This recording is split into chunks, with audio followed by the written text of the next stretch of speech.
Hey, everybody. Wow. Wow. Wow. We're here. Wow. Jim, wow. Wow. Yeah. Super Bowl time. We took the week last week to kind of talk about NFL news in general. We danced around what we thought of the championship games, the conference championship games, and we didn't really talk too much about the Super Bowl. And now the Super Bowl is just a few days away. And Jim, you're not wearing green. Is that any sort of indication about how you think this game is going to go? A little bit. It's also maybe I stained my Eagles shirt last week and have yet to clean it. That's also possible. And I get this 2-week gap, and I'm still not prepared. Just this is obviously a local thing, but I'm not sure people understand how Philadelphia fans pronounce Mahomes. It's Pat Mahomes. Yeah. And it's like as if somebody had plural residences. It's Mahomes. It's your Hames. So, yeah. It's your Hames. Yeah. So we're going to talk about this game. This is Chiefs Eagles. It's very worthy participants. I feel pretty strongly about who I think is going to win, which hasn't this season always led to the best results. But by golly, at least I have. When I say it, it sounds great, and then sometimes doesn't work out. And there's no Kirk Cousins involved in this confidence. I think you're going to wind up going a different way to protect yourself emotionally, but we'll get there.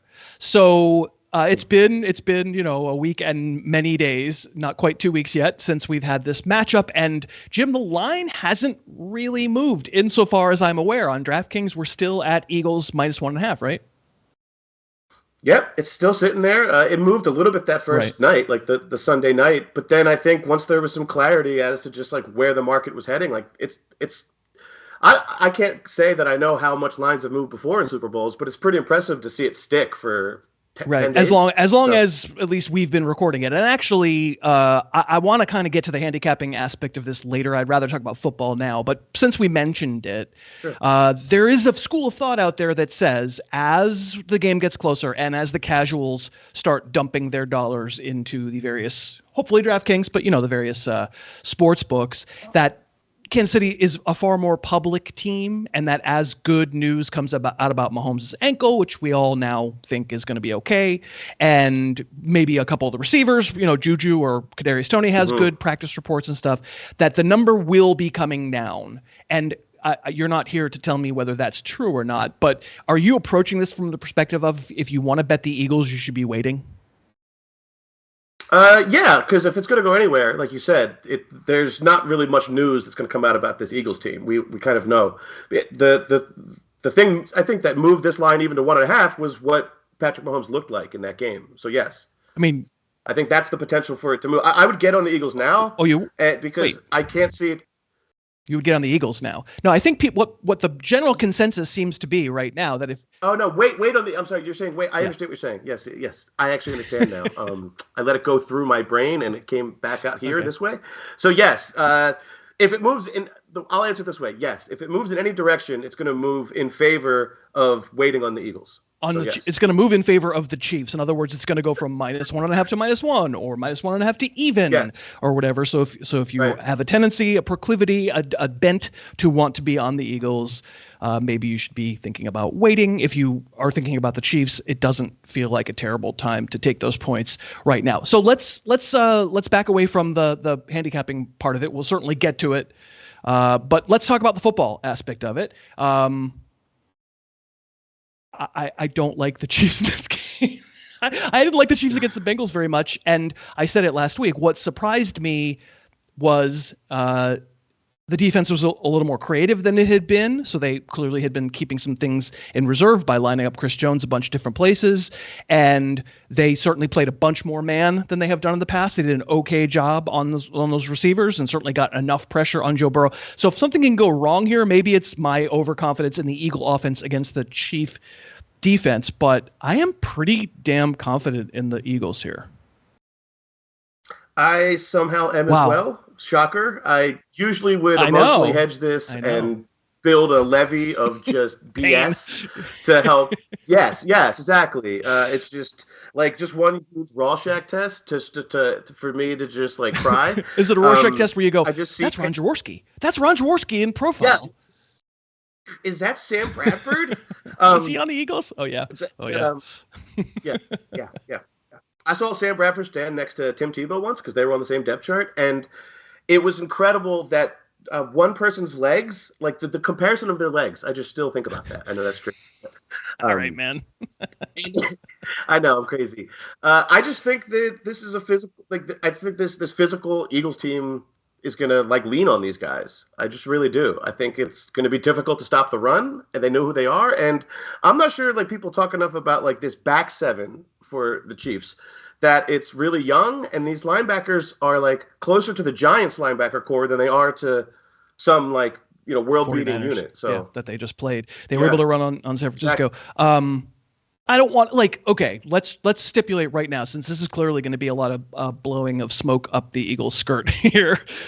Sure. Let's stipulate that the best player on the field is Patrick Mahomes, and I pretty much now am willing to admit that, even with 3 weeks off of the injury, and I'm sure it's not a good injury, and he probably wouldn't be playing if it wasn't the AFC Championship game in the Super Bowl, and he could very much wreck it, because that's what the very best players do. If you had your choice, Jalen Hurts has had a great year. If you had your choice, you are an Eagles fan.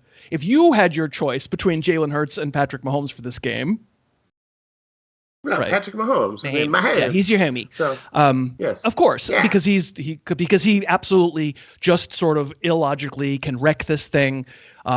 I've talked on the show throughout the playoffs about, other than Kelsey, I just don't love the skill group at all. Mahomes I love, but who he's throwing to. If he wins this Super Bowl, this is an incredible career achievement.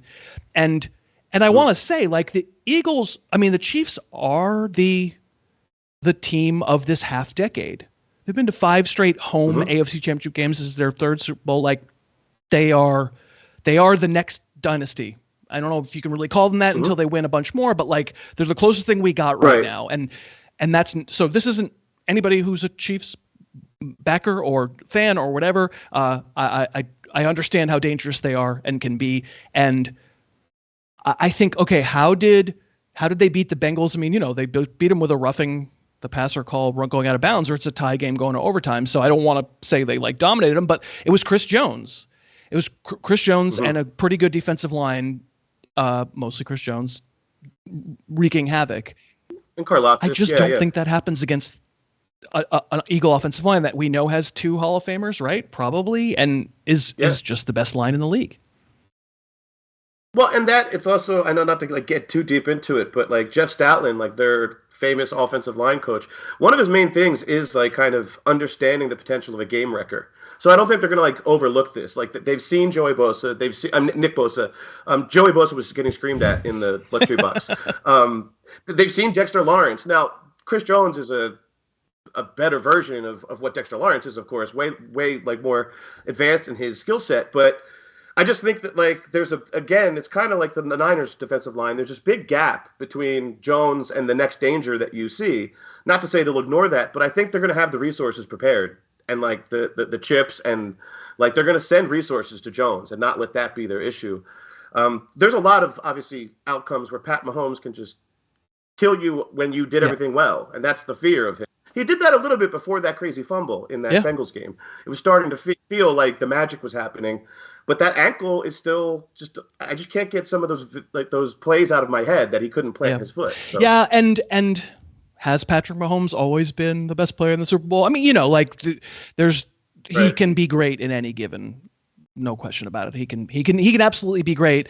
And one of the ways that I expect him to be great, that it was going to come up when we start talking about prop bets here in the second half of the show, but boy, I would be thinking about throwing against the Eagle linebackers. This feels like kind of the great. Oh, yeah. I like the Eagle linebackers to stop the run, but I don't really love them covering the pass. This feels like kind of a great untested thing that the Giants didn't really do, and then the Niners didn't have a quarterback, and overall the Eagles' schedule is simply one of the worst. That's a team that's a favorite the Super Bowl's ever had. There's a way I think that we could sort of get a 38-minute possession game for Mahomes, which is to take those linebackers behind the woodshed. Yeah, and just check down and take everything that's there. And I hate to say it, but that's something that Reed is really good at, right? Is scheming those little gaps and those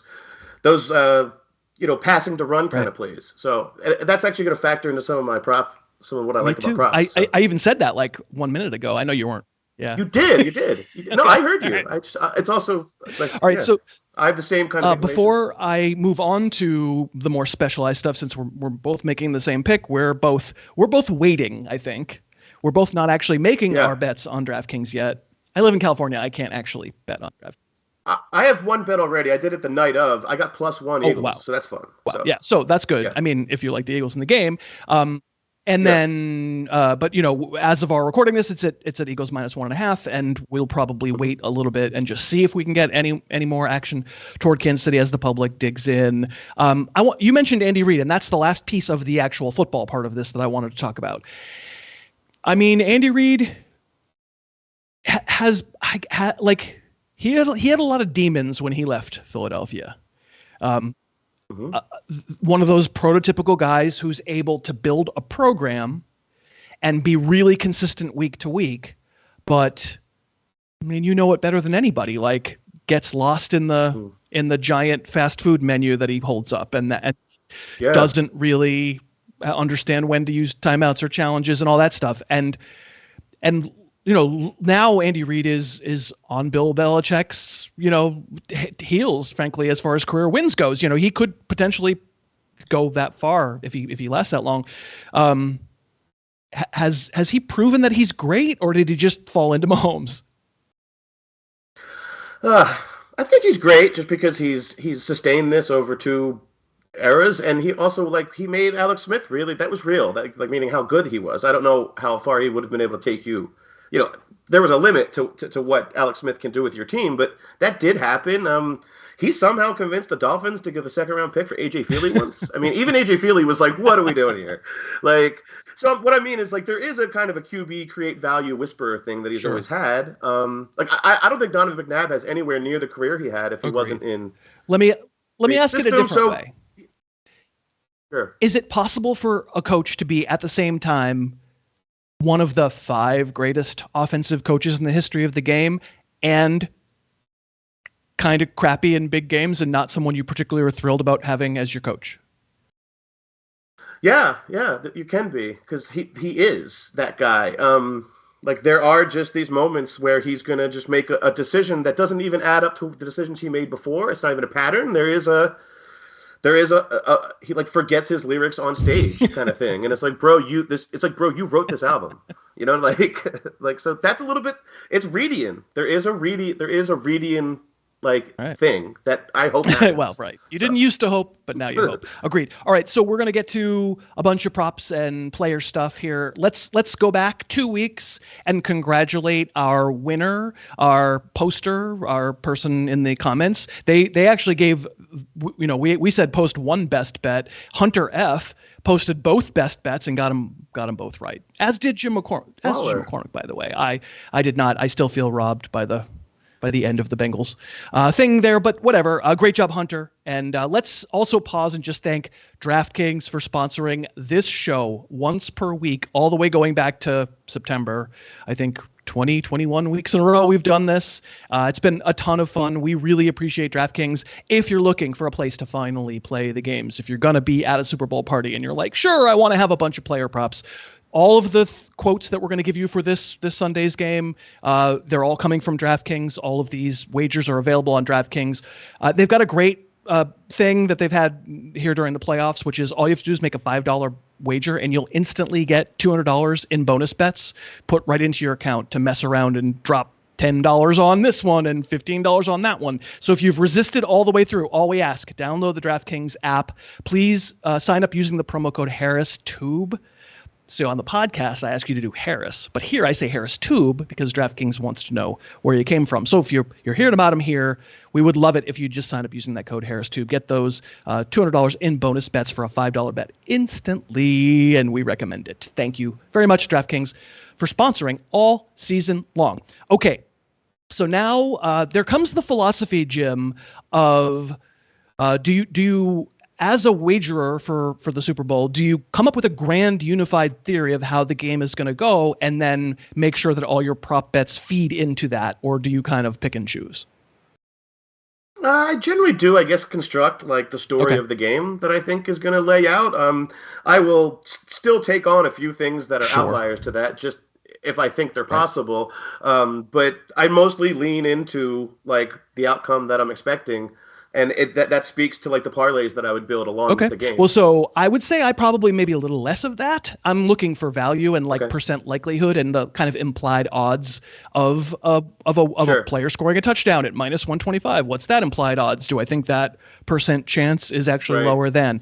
I mean, you're nibbling at the margins here. These markets are pretty damn efficient, but I feel like I found a few. And they move. And they move as well. I feel like I found a few. That's a great point worth re-emphasizing because we're going to give you what the odds were when we wrote them down, but by the time you get on DraftKings, it's possible they'll be different, and we apologize. But here's where we're finding value. If I were just going to say, okay, number one prop, the prop that you like the best. Yes, that is Dallas Goedert over 47.5 receiving yards. I just think safety is the place to get these guys up the seam is the place. Like I said before, the linebackers, Willie Gay, I just don't think they have the exact personnel for that. I actually like their outside corners. So that's something that I even don't even mind going bigger with like an alt line just to have fun. I wouldn't lean on this, but 70 plus yards is plus 265 on DraftKings. So that's just a fun little way to add some odds to your parlay. I would say my two favorite both involve Jalen Hurts running, because the trend in close games of Jalen Hurts running is just undeniable. So they actually have, I didn't even write down. That's a great point. The alternate spreads as well. They've got Hurts over 10.5 rush attempts at minus 115 if you like the yes. In one-score games, except for that weird Week 18 where he's coming back from injury and why was he even close or whatever. Intentionally. In one-score games, 7 out of 7 times he had 11-plus carries. If you think this is a close game, then Jalen Hurts running is a big part of it. And I'll just throw in the second one because it's kind of the same thing. Hurts' longest run, I'll take over 13.5. That yes is minus 110. So, there's a little juice there for DraftKings. Is close to an even money bet. The Chiefs have given up longer runs to quarterbacks, especially again in closer games. And then in 6 of his last 8, Jalen Hurts has had a run of 14 plus yards. So 6 out of 8. Yeah. By my mathematical skills, which, as everybody on the show knows, are amazing, I would say that's better than minus 110. So I guess I like Jalen Hurts to run.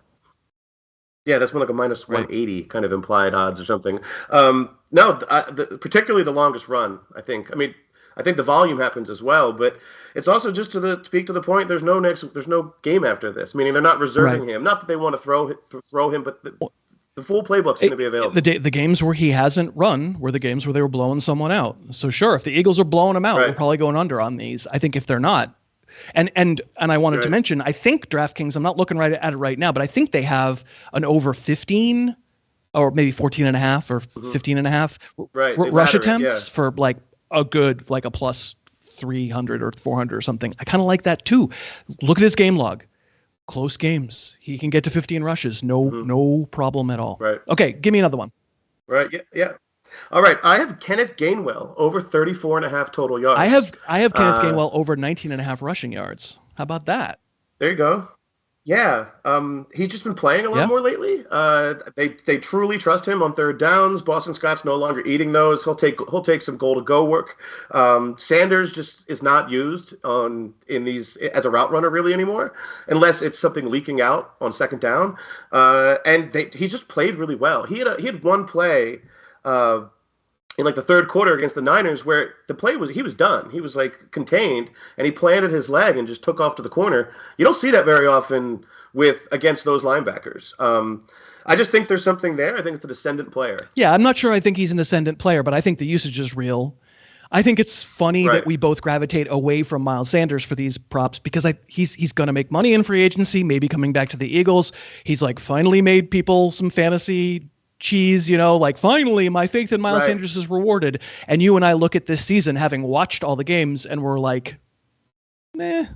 He ate. Like, he's cool. I think he basically started studying like in his senior year is basically what happened. You know what I mean? Like his GPA before was a little rough.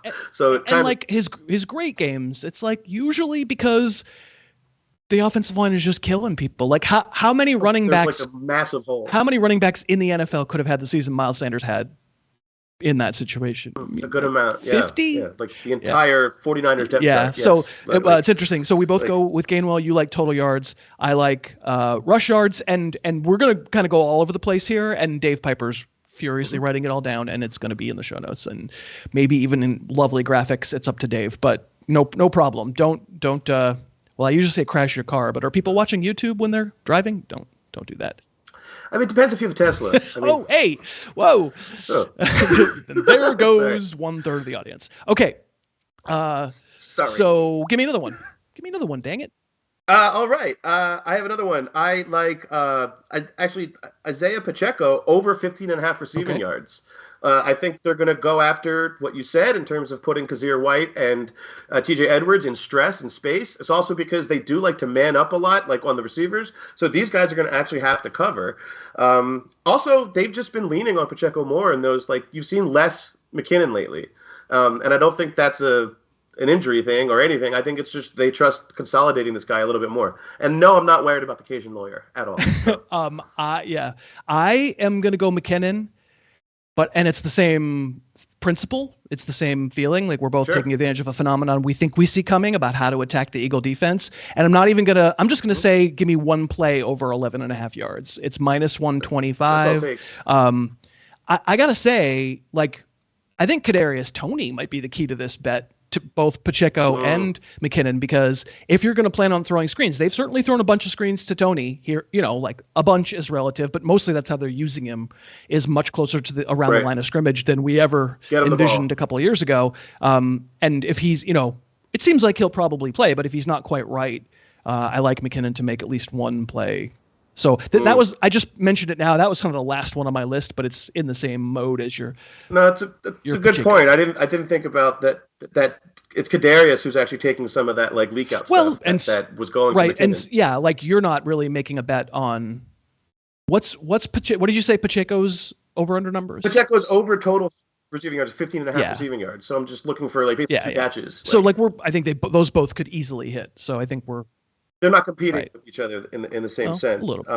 I have one more actual one. It's a fun one. It's Kansas City Chiefs first timeout taken. It's minus 125, so it is juiced. But the reason is that the Eagles all season haven't called a single timeout in terms of not getting a play in. The Chiefs have done that 12 times, which is incredible. Also, they've called the first timeout. The Eagles have only called the first timeout in 7 of 19 games. The Chiefs have called the first timeout in 15 of 19. Andy Reid, we talked about it. He's looking for he's got a tile. He's pressing his phone. The Bluetooth isn't working, and he calls a timeout. I'm trying to order from DoorDash, you guys. Just hang on. And all these fees? What do you mean there's no arrowhead? What is this? How many more do I have? I think I only have one more that I really like in the player prop world, and it's Travis Kelce anytime touchdown. It's is minus 135, so it's not a huge money maker. I think we're expecting that to happen, but I just when they need it. But if you could put that in a parlay, which is obviously it's not like a lock, but there's a lot of expectations that. And just to build off that, like I like Mahomes more passing touchdowns straight up than Jalen Hurts. It's minus 110, and it's minus 120 now rather. It's so basically you're paying a little bit of juice to say that Mahomes throws more touchdowns, but it's just everything adds up to say that there's so many paths to Hurts still having a good game, but the touchdowns happen on the ground. It's just not that this. There's obviously a way this doesn't work, but I think this shouldn't be as even, basically. And I'm glad you mentioned parlays, because even if you don't like the Kelce minus 135, you're like, how is that really a big money maker? Yeah, throw it into another one that you like and parlay them together and see how that goes. The Kelce logic, again, I'll just come back to it, is, well, he's great. And I just feel like when you need it, he just figures out a way. Like everybody knows. And those linebackers. But everybody knew where they were going when he caught the one against the Bengals. Everybody knew, and he just stopped running. They had him double covered. He just stopped running, and the chemistry is unbelievable. And let's face it, that is the scenario that wrecks this game for the Eagles. Is just unbelievable chemistry between Mahomes and Kelce. They're the only two skill players you would the off script stuff that you would really fear as an opponent. I think. I mean, everybody's got pretty good players. but there's no one else. I'm really shocked you didn't get a Clyde Edwards-Helaire wager in there. I did. I wanted to see if they didn't have any props on how many depositions he was going to write by halftime, but he's going to write a subpoena for McKinnon because he's not even going to write it for Pacheco. It would get thrown out. The thing is, the people who don't listen to the podcast but watch the YouTube show just went. They just did the Nick Young. It's the Cajun lawyer. It's Clyde Edwards-Helaire. Yeah, it is in fact the Cajun lawyer. I got the joke. Yes, yeah. It just always has like a sprig of mint in his mouth. It's just like so now, confusing. Mr. Elaire, what do you say you are gonna run around? Yeah. So, do I have any more? It's funny teasers. I because the number's so low, it's like moving the line 6, I guess. It doesn't get you there. It gets you there. It gets you there for the Chiefs, right? If you're you can get it up to 7.5, I guess. Probably don't wait if interested in teasing the Eagles to minus 7.5, right? That's basically the only tease that makes sense on the board. I don't love it. I think it's probably a pretty close game, and when the point spreads, whatever it's going to wind up being, 1.5 or 1, or even you're, like we said, in Chiefs Bengals, you're pretty much picking a winner, and we both don't feel like it's a blowout. I think, right? Yeah. No, I don't. I think it's going to come down to one possession. I think we're going to be watching this till the end with the game in balance. I just think the Eagles have some more executable offensive things going on. Like they can just keep pressing the same button. I have one question though. Is there any like MVP? Like obviously the quarterbacks, they win MVP. It's like 15 of the last 19 or whatever. Is there any I don't see any paths for Kelsey because that's just that would be such a weird narrow path. Like Hassan Reddick's the one that everyone in Philadelphia keeps saying.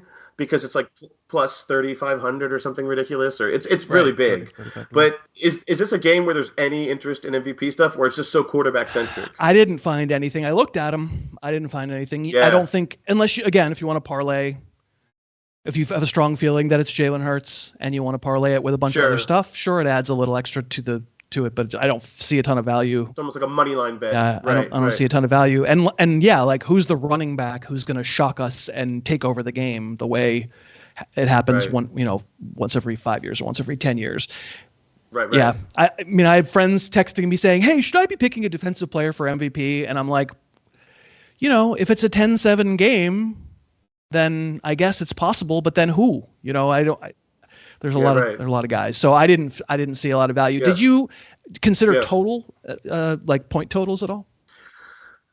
I've I guess when you asked before about the story that I can see unfolding, I somewhat tend to think the under of anything, just because the path that I see is kind of the Eagles can just limit Patrick Mahomes' possessions and chances with these long runs that they can lean on you with. And I really do think that no team is more prepared right now to actively hold together 8-minute drives that aren't even just consuming for the point of consuming. It's just how they do it. It's like their actual. But you don't like it. You would lean under, but you're not playing it. Okay. I would lean under, but I'm not really playing it because I could also see this being a game where the Eagles are successful running, but also the Chiefs are just so good at maximizing their shots. So there's a world where this is 33-30. Like there's nobody can deny that there's a world where that's why just the total doesn't scream to me either. Anything else on the board? Any wild wacky? Nothing. I don't know. If is there anything like how many times Roger Goodell is on camera eating? Because he's always eating something. It's no one tells this guy. But that's one of my only ones. That or if we have any Rihanna fans, I can't predict anything. The only thing that was funny actually was that a reporter just made this up and told Patrick Mahomes that Rihanna said he's the greatest quarterback of all time. And Patrick Mahomes was like, "That's incredible," and it was just completely made up. So it was great. Now the real mensch thing would be Mahomes to go, "Well, Tom Brady just retired. We can't go there, Rihanna." Like that probably, yeah. Exactly. Yes. I guess when Rihanna talks about you at all, it's a very big deal, I suppose. Just run with it. Yeah. All right. Well, I think we've done it. We'd love to know what you think down in the comments about any of the prop bets that we have endorsed here, or anything that you like separate from us that you see on DraftKings. We do thank DraftKings very much for sponsoring this show and all season long. This is going to do it, Jim. We're done. We don't have a show next week. It's going to be weird, but there's there's also no football next week, so it would be strange if we still got together and made a show about like Dave's, I don't know, how offensive line draft prop bets. I just would be like Dave's hairline or something. Like, how's it looking this week? Yeah, you know, probably. Like, I have a submission. I bet if he did a time lapse, it would be like a Bruce Willis retrospective. It would just keep going back for me. Oh, for you? So. Okay, not for Dave. Dave's young and virile. Yeah. No, for me. I mean, like it's all the hard thinking. It's the thinking, and it's my steady, consistent. No wonder Dave's hair is fine. No, I'm just kidding. We appreciate Dave Pyper doing this all year long. He is the driving force behind this. I want you all to know. Like, first of all, when he laughs in our ears, we really like it. But like, he makes this thing. He's the producer. He tells us what to do. I am forever indebted to Dave Pyper. Forever indebted to all of you as well for watching all year long. I hope you've enjoyed it. I hope we've made you laugh. We didn't predict games wonderfully this year, but we, here and there, and Dave kind of caught fire. But we had fun along the way. Dave kind of, Jim kind of caught fire here in the playoffs. Like, your playoff record's pretty damn good. So I'm just going to grab those coattails and go Eagles minus 1.5. Yeah. Again, thank you so much. Leave a comment down there. If you pick DraftKings as your place to wager and use the code HarrisTube, that increases the likelihood we could be back to do this again next season. But just basically, thank you very much. We appreciate you very much and hope you enjoy the game. Bye. Thanks so much for watching. Please, please, please smash that like button, write a comment, tell us who else you'd like to see us review film on, and of course, best of all, please subscribe to our channel and then click that little bell above the subscribe button and you'll be notified whenever we post a new video.